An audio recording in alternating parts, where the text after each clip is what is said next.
Good morning dear students, myself Manish Pathak. और आज की वीडियो में हम क्लास 9th का chapter what is democracy and why democracy पढ़ेंगे।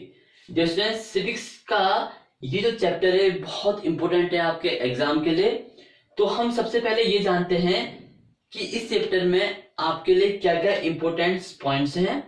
तो उस पॉइंट्स को शुरू करने के लिए सबसे पहले हमें जानना पड़ेगा कि हमारे चैप्टर का जो टाइटल है वो क्या है, ठीक है, और उसका क्या इंपॉर्टेंस है आपके एग्जाम के लिए। तो डियर स्टूडेंट्स, जो टॉपिक है आपका what is democracy and why democracy.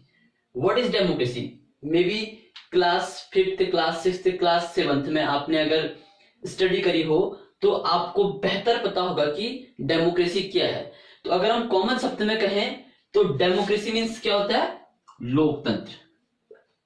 लोकतंत्र यानी कि लोक से ही पता लग रहा है कि यहां पर जनता के बारे में बात की जा रही है, यानी कि जहां पर जनता का रूल चलता हो, ठीक है, जनता द्वारा ही एक सरकार बनाई जाती हो, या जहां पर जनता की एक ऐसी भूमिका है जो पूरे देश को एक करके रखती है, ठीक है। तो हम पहले कॉमन पढ़ते हैं डेमोक्रेसी की डेफिनेशन। ओके डियर, डेफिनेशन क्या कहती है कि democracy is a form of government in which the rulers are elected by the people. Simple definition है, आप सब लोगों ने पहले भी पढ़ी है, और सीधा सीधा इसका सारांश में क्या बताता है कि लोकतंत्र या डेमोक्रेसी एक ऐसी व्यवस्था है जहां पर जनता द्वारा चुने जाने वाले ही सदस्यों को आगे जाने की भूमिका मिलती है, और वही लोग उस सरकार को बनाकर देश की आर्थिक स्थिति या देश की जो वास्तविक स्थिति है उसकी जो परिस्थितियां हैं उनको बदलती है, उन्हें अच्छा करती है, उन्हें ठीक करती है।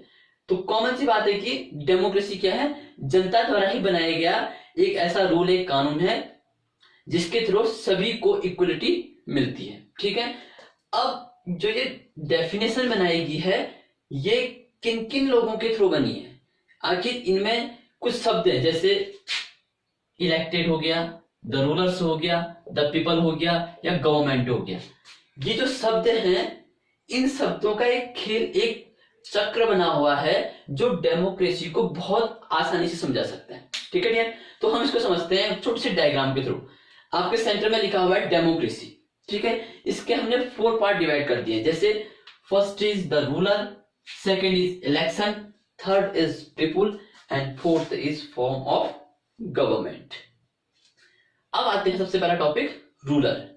रूलर मीन्स आपने देखा होगा जब भारत जब क्या कहते हैं, आपने देखा होगा कि बाहर भी आपने अदर कंट्रीज को देखा होगा, यहाँ की कंट्री या हमारे इंडिया की कंट्री में देख लीजिए, पहले राजा लोग बहुत रहते थे, तो राजा लोग भी चलाते थे देश को और बहुत अच्छा चलाते थे। फिर कई डिक्टेटर्स लोग आए अदर कंट्रीज में, उन लोगों ने भी देश को चलाया। फिर आखिर ऐसा क्या हुआ कि डेमोक्रेसी के थ्रू रूलर्स को लाया गया। तो उसको जानते हैं कि रूलर्स की यहाँ भूमिका क्या थी। अगर कोई राजा किसी देश को चला रहा है तो कल के दिन अगर उस राजा की मृत्यु हो जाती है तो उसकी जो आने वाली पीढ़ी है वो उस कमांड को संभालेगी, यानी कि जनता को राजा से कोई दिलचस्पी नहीं रहेगी, क्योंकि उन्हें पहले से पता है कि ये राजा जाएगा तो उसके बाद उसी के आने वाले वंश इस पूरे देश को संभालेंगे।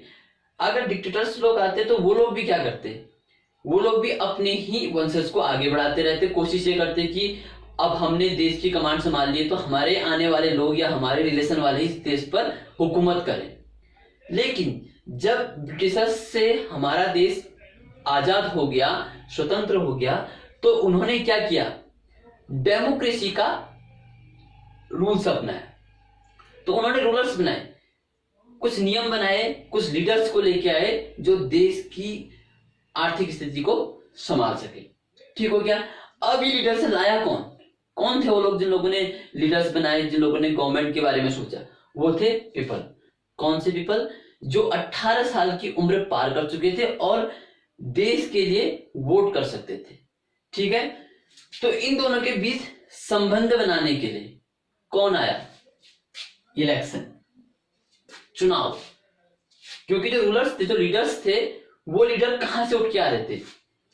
इन्हीं लोगों में से जो ज्यादा पढ़ा लिखा था, जो तेज था, जो परिस्थितियों को समझता था, जिसके दिमाग में ये सब कुछ चल रहा था कि मुझे इस तरीके से व्यवस्था को चलाना चाहिए, अगर मैं यहाँ होता तो मैं ऐसा करता, अगर मैं वहां ऐसा होता तो मैं उनके साथ ऐसे संबंध बनाता ताकि हमारे बीच में व्यापार भी चलता रहे।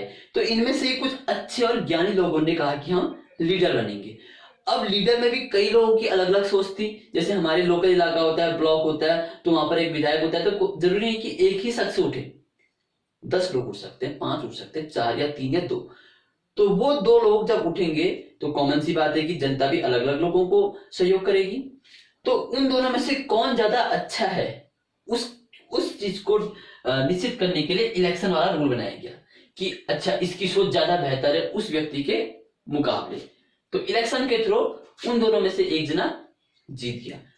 अब ऐसे कई इलाकों से, कई क्षेत्रों से, कई राज्यों से अलग अलग लोग जीत के आए।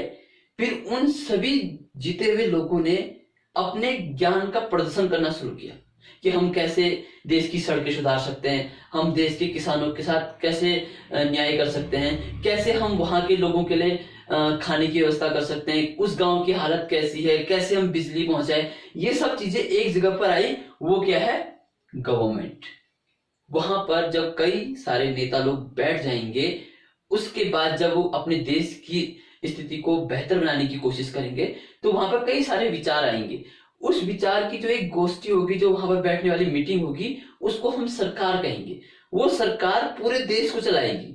कहाँ सड़कें देनी है, कहाँ बिजली देनी है, कहाँ पानी की व्यवस्था करनी है, कहाँ किसानों को आवश्यकता है, कहाँ से क्या व्यापार बढ़ सकता है, या कहां पर हम लॉस में जा रहे हैं, कहां पर हम प्रॉफिट में जा रहे हैं, किस तरीके से हम इंडस्ट्री को आगे बढ़ा सकते हैं। तो ये सारे काम गवर्नमेंट करती थी। तो अब आप समझ गए होंगे कि जब ये सब लोग एक दूसरे से कनेक्ट हो गए, जब ये सब के सब एक दूसरे से कनेक्ट हो गए, तो ये डेमोक्रेसी बन गई। यानी कि अब चाहे तो जनता कभी भी किसी भी वक्त चाहे तो इन रूलर्स को हटा सकती है, कभी भी दोबारा से चुनाव करा सकती है, और कभी भी गवर्नमेंट को बदल सकती है। यानी कि जनता से ही जो व्यक्ति उठकर आएगा, वही व्यक्ति एक दिन लीडर बनकर सरकार बनाएगा, और सरकार बना के जो आम आदमी की परेशानियां हैं, जो देश की परेशानियां हैं, उन परेशानियों का एक सॉल्यूशन निकाल के लाएगा, और उसके बाद देश की आर्थिक स्थिति बदलती रहेगी और देश प्रगति करते रहेगा। तो कॉमन सी बात है कि डेमोक्रेसी का मतलब आप समझ गए होंगे कि जनता द्वारा ही, जनता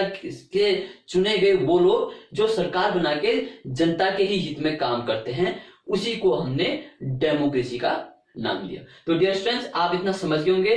अब इससे आगे हम समझेंगे कि व्हाई डेमोक्रेसी, डेमोक्रेसी क्यों। तो हम नेक्स्ट वीडियो में जानेंगे कि डेमोक्रेसी को ही क्यों लिया गया।